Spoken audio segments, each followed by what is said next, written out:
É porque, assim, não quero treta, mas há pouco tempo eu fui desafiado aqui. Então, o Sérgio veio aqui, ele fez um Ciência Visita aqui no Flow, e eu e o Jean estávamos na mesa e a gente estava falando mesmo de um... E, aliás, Sérgio, um abraço pra você. Eu estou lamentando você não estar aqui no bate-papo, de coração. Você sabe, com muito respeito. E uma das coisas que o Sérgio falou é o seguinte, eu vou trazer um fóssil aqui, e eu sei que foi o recorte, não foi exatamente o que ele falou, mas no recorte, assim, o Sérgio Sacani desafia Rodrigo. E colocam lá, né? Eu vou trazer um fóssil que eu tenho na minha casa e vou provar pelo fóssil aqui, vou medir o fóssil aqui. Eu trago pra você aqui um bichinho que eu tirei lá do fundo do poço de petróleo, entendeu? Eu trago ele aqui, a gente mede a idade dele, tem como medir isso com não só com um método, isso que é legal, com vários, e eu acho a idade daquele bichinho pra você. E eu te mostro, te provo que não é 6 mil anos, é milhões de anos.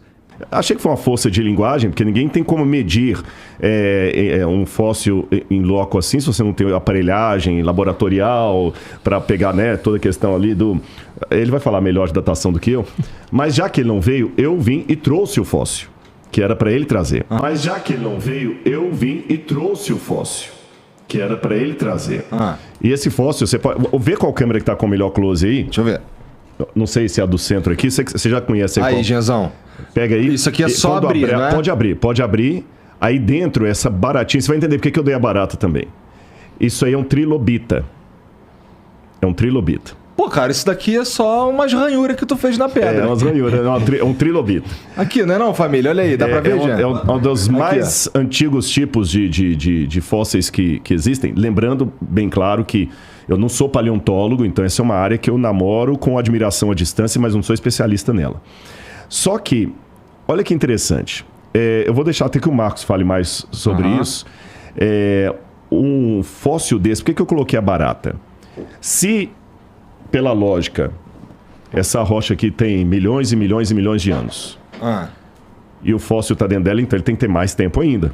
Lógico. Se você pega uma caixa e coloca cimento em volta e o cimento tem 400 anos, a pessoa que está ali tem que ter no mínimo 400 anos porque o cimento está fora. Concordo. Só que, se eu deixasse uma barata como essa ao relento, quanto tempo, ou mesmo ao relento ou sob condições, não importa, quanto tempo daqui a 3 meses, o que sobraria dessa barata? Nada. Mas aqui sobrou tudo. Como é que isso aqui pode ser milhões de anos? É a pergunta que eu ia fazer para o Sérgio. Se tem milhões de anos, eu não estou chamando o trilobita de barata, mas só fiz uma comparação. Se ele ficou milhões e milhões de anos para se fossilizar, não era para sobrar absolutamente nada. E como é que vocês, então, explicam isso daí? E aí a pergunta que você fez é a pergunta que eu gostaria de fazer para o Marcos.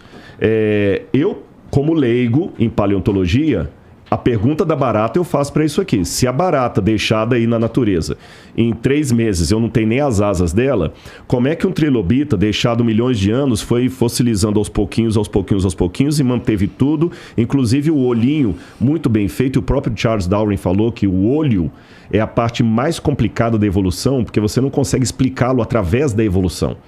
E o trilobita, qual é o ancestral do trilobita? Quando ele aparece lá você tem vários períodos, cenozoico, fanerozoico, ele vai explicar isso. Então, eu não consigo ver como é que isso aqui tem milhões de anos e preservou, inclusive, toda a estrutura do ser.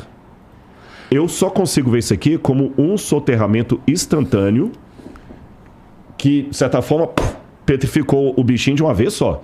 Porque se ele ficou ao oxigênio, exposto ao ambiente, por uma semana, já não seria mais um trilobita. Porque nem um mamífero fica tanto assim. Mas aí eu vou parar aqui, senão eu vou começar a falar O que a gente bobagem. sabe sobre